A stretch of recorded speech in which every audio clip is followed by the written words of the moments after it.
En Libres Les Queremos, el programa de la Coordinadora Americana por los Derechos de los Pueblos.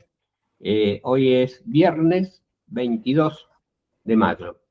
Estamos en comunicación con Nacho Cámpora, él es integrante de ATE, pertenece a la Federación Sindical Mundial.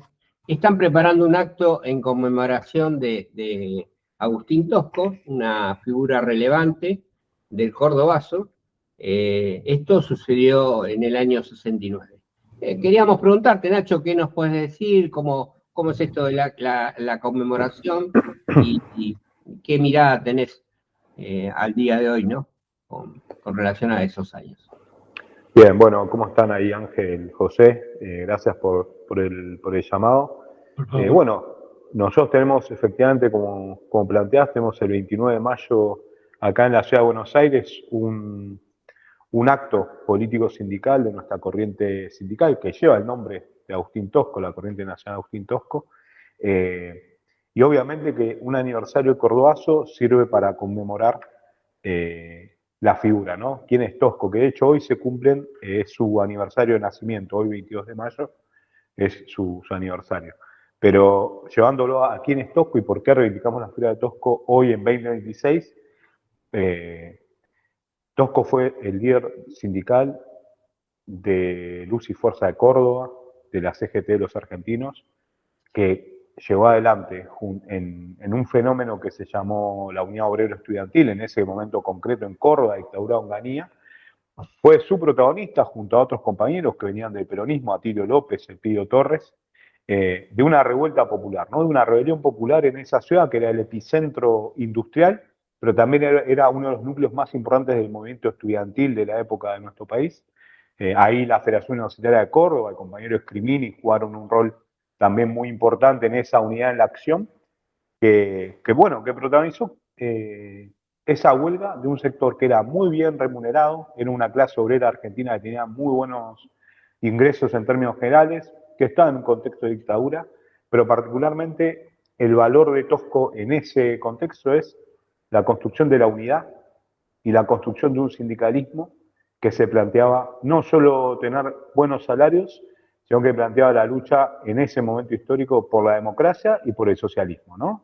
Nadie ocultaba ni tenía medias tintas en el planteo de fondo de lo que fue el Cordobazo y lo que fue la figura de Agustín Tosco, insisto, en unidad con sectores estudiantiles, pero también en una rebelión que la protagonizó todo el pueblo de Córdoba, porque la policía se tiene que replegar, no puede sostener ese avance de las masas populares, y es solo el ejército, ese ejército de la dictadura, que va a retomar un par de días después el control de la ciudad. Me parece que desde ahí es la reivindicación histórica, pero además el pensamiento de Tosco tiene que ver con construir, insisto, la unidad y un sindicalismo. El concepto es el sindicalismo de liberación, ¿no? Un sindicalismo que nos plantea un horizonte de sociedad distinta, es el socialismo, nosotros queremos el socialismo en nuestro país y en nuestro continente, y desde ahí vamos a arrancarlo. Además, hoy no estamos en dictadura, porque Milei es un gobierno elegido por el pueblo, ganó con la mayoría en las urnas relativas, pero empieza a tener con la reforma laboral, con la reforma previsional, con el constante congelamiento o baja del salario, con la pérdida de la negociación colectiva como un valor de nuestra clase a lo largo de la historia, sobre todo los últimos, puedo poner un punto de los últimos 70 años u 80 años, la negociación colectiva como una forma fundamental de tener una paridad, ¿no? Una igualdad en términos de salario. Todo eso se empieza a romper por una definición política, una definición de un gobierno que entrega nuestra soberanía al imperialismo norteamericano, que hace pelota al desarrollo industrial, y con esto yo no voy a defender a los industriales argentinos que tienen serios déficits en su historia como clase, digamos, pero sí voy a decir que vamos a un país que está primarizando su economía, que está perdiendo capacidad industrial, que está perdiendo los organismos públicos donde ese desarrollo era posible, energía nuclear, INTA, INTI, el CONICET mismo, los lugares donde se producía o donde se produjo a lo largo de la historia, de nuestra historia reciente, ese conocimiento y ese desarrollo nacional. Entonces, desde ahí nosotros lo traemos a la actualidad y entendemos que la derrota de Milei, o empezar a construir la derrota de Milei, tiene que ver con una clase trabajadora, con los sindicatos, con los núcleos sindicales en cada lugar de trabajo, movilizados y con mayores niveles de confrontación con este proyecto, que solo tiene como finalidad la entrega o el desmembramiento de nuestro país como unidad territorial frente al imperialismo y la necesidad de no seguir, digamos, de que no sea cada vez más hambriado nuestro pueblo, ¿no? Ese es un objetivo, me parece, de base muy importante.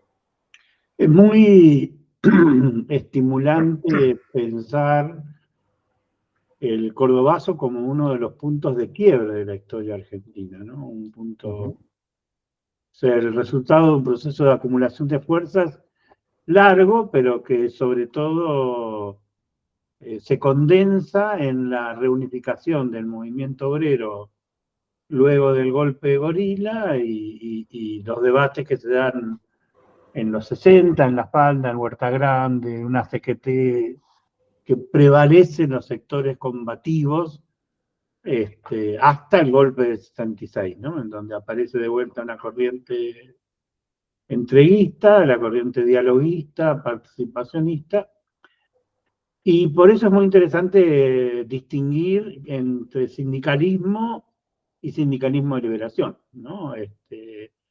Nunca es bueno hablar en abstracto de las corrientes políticas, sindicales, ¿no? Tosco, lejos de ser opositor al peronismo, busca continuamente sumar a los sectores más revolucionarios, más combativos. Así se hace el cordobazo. Y quería hacer dos recorridos de fotos, ¿no? de imágenes. El general que entra a la ciudad de Córdoba al frente del tercer cuerpo de ejército se llamaba Alcides López Aufrán. Y 5 años después, 7 años después, en 1976, va a ser designado presidente del directorio de la empresa Sindar, que es la empresa de Martínez de Oz, que acaba de ser nombrado ministro de Economía, ¿no? Entonces hay ahí una continuidad entre represión, grupo económico, programa económico, Milei, ¿no? Del otro lado, entonces, tenemos que vos hablabas de la CGT de los argentinos, encabezada por Raimundo Ongaro, un trabajador gráfico, un peronista más clásico, digamos, en el sentido clásico de combativismo, ¿no? De nacionalismo económico, justicia social, protagonismo obrero, ¿no? Te quería hacer una pregunta, acaso un poco interesada, maniquea. Este 1 de mayo, por un lado estuvo el secretariado de la CGT, creo que comieron una empanada o una conferencia de prensa, algo lamentable. Y por otro lado hubo un conjunto, creo que 1.500 delegados, trabajadores, que se convocaron a discutir, bueno, se convocaron a discutir y elaborar un plan, creo que Frente de Unidad Sindical lo llamaron, si no me equivoco. Frente de Sindicatos Unidos. El FRESU, sí, claro. Entonces, yo creo que ese recorrido que podemos hacer por arriba, por abajo, por arriba, de los dominadores, de los dominados, ayuda mucho a entender la situación. Sí.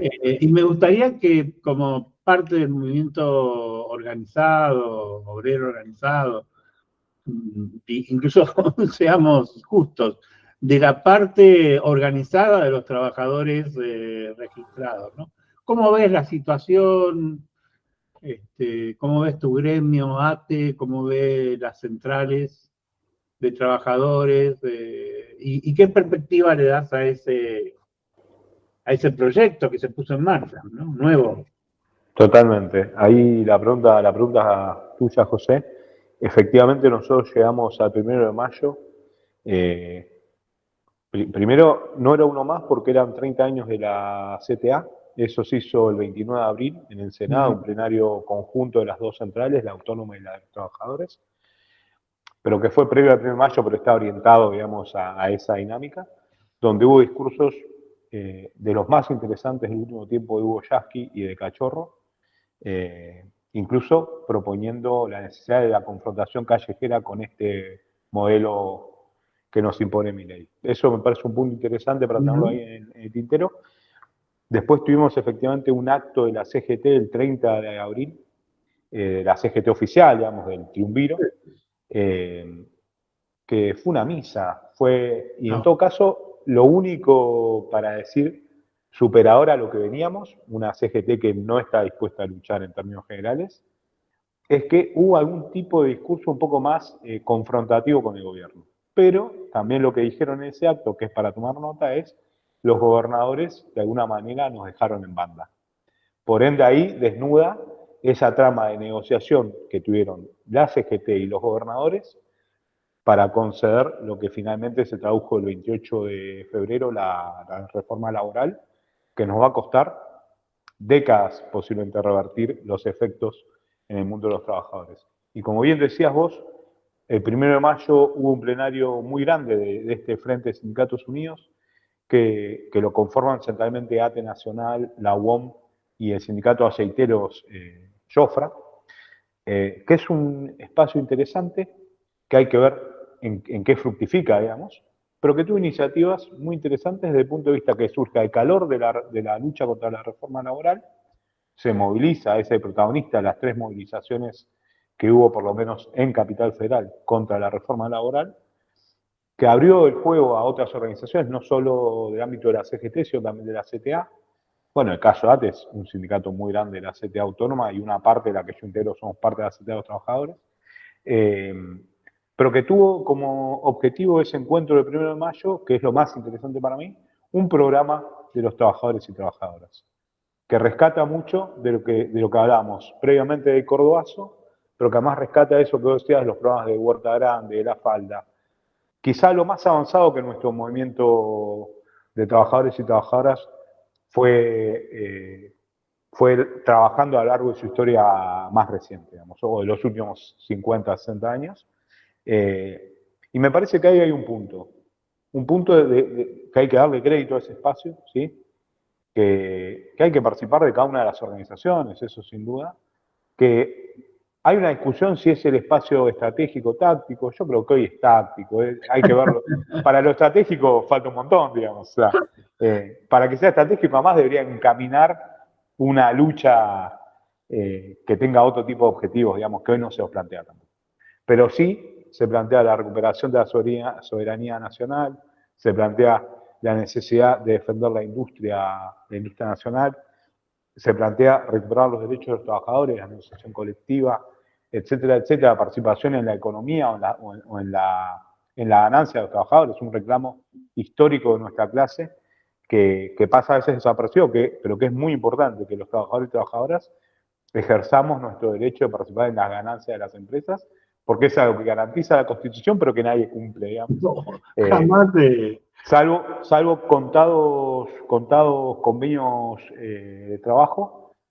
Uno es, y lo quiero tratar porque si no me ha pasado desapercibido, fue parte de las últimas luchas de nuestro pueblo, es el caso de FATE. En FATE los trabajadores participaban de las ganancias de las empresas y eso tuvo un final nefasto, no por la acción de la patronal, pero también por la definición de apertura e importaciones indiscriminada del gobierno de Milei. Sí, Nacho, quería preguntarte, dijiste al inicio de la conversación, de la charla esta, que los trabajadores ganaban bien, tenían un buen sueldo. Entonces, sí, la pregunta es... Los del Cordobazo. Los del Cordobazo, sí. Bueno, Córdoba se distingue por la industria pesada, digamos, o sea, vehículos, fabricaban, hacían aviones, tenían un desarrollo industrial. Entonces, por ende, un buen trabajo se paga bien, si no, no tenés mano de obra calificada. Y la pregunta es, si tenían todo esto, ¿hacia qué querían más? ¿Y por qué querían más? ¿Cuál es el motivo? Porque hoy día estamos mal ganamos muy poco. Decía que a nadie le interesa si tenemos en Moreno un ejército de los Estados Unidos instalado, y así pareciera que se está entregando la patria, el mar argentino, y no pasa nada. Entonces, ¿cuál es la idea? ¿Por qué? Si gano bien, voy por más. ¿Y para qué? A mí me parece que ese contexto histórico era un periodo de luchas de liberación nacional, de revoluciones en lo que era esa África que se liberaba del yugo europeo, los procesos de Vietnam y otros países asiáticos, las guerrillas que ya operaban en nuestro continente, que tenían como un horizonte de socialismo, indistinto de sus variables, ¿no? Que había muchas y diversas, no todo era... Quizá uno de los problemas de la etapa era que la falta de unidad en esas luchas en términos de hacia dónde ir, digamos. Pero volviendo a la pregunta en concreto de Cordobazo y de esos trabajadores, eran trabajadores que tenían mucha mayor conciencia de su rol de trabajadores, de pertenecer a nuestra clase, digamos, que la que hoy existe, porque el sistema tiene miles de herramientas para maquillar esa situación y para incluso hoy, si vos trabajás en una empresa privada, posiblemente cuando se refiere a vos la empresa no se va a referir como trabajador ni como empleado, se va a referir a vos como colaborador. Ese eufemismo que esconde un montón de cosas, me parece explica una parte de la pregunta que vos me hacías. Vuelvo a esos trabajadores con conciencia que tenían un horizonte de cambiar el sistema. Digamos. Efectivamente, un sector, no la totalidad, pero un sector significativo, y sobre todo sus direcciones sindicales, políticas de esa etapa histórica, querían y creían fuertemente en transformar la sociedad en la que vivían y el sistema en el que vivíamos en esa lucha que había a nivel global, ¿no? A nivel internacional. Pero me parece que el punto central es ser conscientes de su rol en la sociedad, digamos. O sea, eran los que producían la riqueza, los que producían la ganancia de esos grandes capitales a los cuales le aportaban su trabajo, pero también querían ser parte de un mejor reparto, no solo para ellos, sino para el conjunto de la sociedad. Eso también, la solidaridad como un valor de lo colectivo, ¿no? Me parece... Te quiero hacer una referencia histórica, creo que te va a ser útil, y después una última pregunta. La referencia histórica es que la educación pública en Argentina se la puede pensar como una curva que arranca con Sarmiento, va creciendo, va creciendo, va creciendo, va a pegar un salto en la gratuidad con Perón, va a pegar un salto en la calidad educativa en los años de Frondizi y de Balbín, y con el arribo de la dictadura de Onganía, va a comenzar el declive, ¿no? El declive comienza exactamente con la reforma educativa de Astigheta de 1967, y un maestro tucumano, fundador de CETERA, Francisco Isauro Arancibia, convoca un congreso en defensa de la educación en Tucumán. Tosco va como dirigente de la clase obrera cordobesa, y una profesora de un colegio religioso, pero bueno, muy bien intencionada, estaba ahí en el Congreso en Defensa de la Educación. Totalmente. Dice, ¿qué hace acá un obrero para discutir temas de educación, ¿no? Y bueno, Tosco aprovecha para hacer uno de sus grandes discursos, ¿no? En donde primero explica que la educación es de interés de todos, ¿no? Incluso hasta hace algo poético de la reina Margarita, el rey fulano, ¿no? Los yanquis, nosotros, ¿no? Pero después hace una aceleración que es metodológica, ¿no? Y que la va a tomar mucho la Silvia. Tosco va a decir que no hay manera que triunfe la lucha de los docentes en defensa de la educación si esa lucha no es patrimonio de toda la clase obrera y el pueblo, ¿no? Totalmente. Y por eso Arancibia va a empezar a plantear que no hay maestro digno sino lucha por la liberación, ¿no? Digo esto porque uno de los participantes en el encuentro sindical del 1 de mayo me decía con cierta preocupación que no había estado claro el asumir el conjunto de problemas de los trabajadores argentinos, y que él tenía la sensación que se volvía a cometer el error de pensar solo en los trabajadores estables, regulares. Sí, con derechos, claro. Registrados, dicen ustedes. Tal cual, Dice, claro. ¿no? Bueno, ese compañero fue Matías Fachar, la semana que viene vamos a seguir. Matías, un compañerazo. Pero me gustaría saber cómo lo ves vos, porque siguiendo todo este razonamiento que hemos hecho, es vital eso. Si este movimiento no se propone defender a la salud, la educación, los niños, los enfermos oncológicos, bueno, no va a poder dirigirla. Totalmente, totalmente. ¿Cómo lo ves esto? A mí me parece que tomando esto, primero el discurso, digamos, la palabra de Tosco en torno a ese Congreso de Educación y, bueno, y esa cetera fundacional que era impresionante, Isaura Arancibia y otros y otras, y reflexionando en la vinculación que haces con lo de plenario del otro día del FRESU, ahí a mí me parece que nuestra clase, no nuestra clase trabajadora, nuestros dirigentes o quienes hoy tenemos roles de dirección, de conducción en distintas estructuras sindicales, sean de las centrales o sea de los sindicatos en particular, tenemos que tener como horizonte no muy lejano en el tiempo, sino más bien inmediato, poder revincularnos a nuestro mismo sujeto representado de manera efectiva y contundente, digamos, pero además poder empezar a ver que nuestros problemas por sí mismos no los resolvemos si no los hacemos en un marco de mayor amplitud, de mayor unidad y de comprender al nuevo sujeto o las transformaciones que vive nuestra clase a lo largo de los últimos, podemos poner un recorte arbitrario, 10, 15, 20 años, pero donde efectivamente el mundo de los trabajadores y trabajadoras se va complejizando. Las nuevas tecnologías son abrumadoras en la forma de la explotación que ejerce el sistema sobre cada uno de nosotros y nosotras, y en ese sentido me parece que hay un laburo que es intelectual también, ¿no? Poder profundizar la comprensión de nuestra misma clase, de parte nuestra y de parte de todas las organizaciones que pretendan, digamos, llevar adelante un proceso transformador, sea en mi caso el Partido Comunista, sea nuestra corriente sindical, el sindicato en el cual me toca actuar, ATE Capital, que lo hacemos y lo ponemos, lo hacemos públicamente, digamos.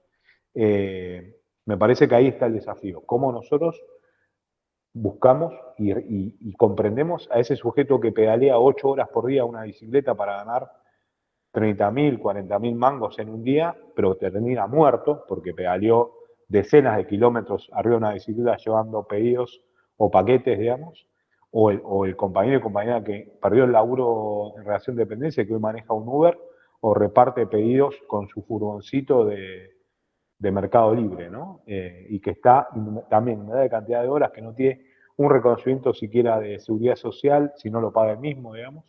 Entonces, y eso no es solo en el ámbito de reparto, ¿sí? Quiero también, las nuevas tecnologías la inteligencia artificial viene a complejizar el trabajo que antes era un trabajo por ahí más de carácter de oficina, ¿no? Un periodista, que antes, un redactor, un corrector, que antes lo hacía con su oficio, con su estudio, con su rigor como trabajador y trabajadora, hoy eso lo puede resolver en un minuto, menos de un minuto, un programa de inteligencia artificial que cuesta unos pocos dólares y que para la patronal es la resolución de todos los problemas, porque no hay conflicto salarial, no puede faltar, no se puede enfermar, digamos. Entonces, la llegada de estas nuevas tecnologías plantea un desafío muy grande que me parece que ahí el FRESU, pero cualquier instancia colectiva, unitaria que se permita o que pretenda dirigir o ser parte de la discusión de los trabajadores y trabajadoras, tiene que poder tomar como centralidad en la discusión no solo salarial, sino en términos de ya más, ahí sí estratégicos, digamos, de cuál es el futuro de nuestra clase.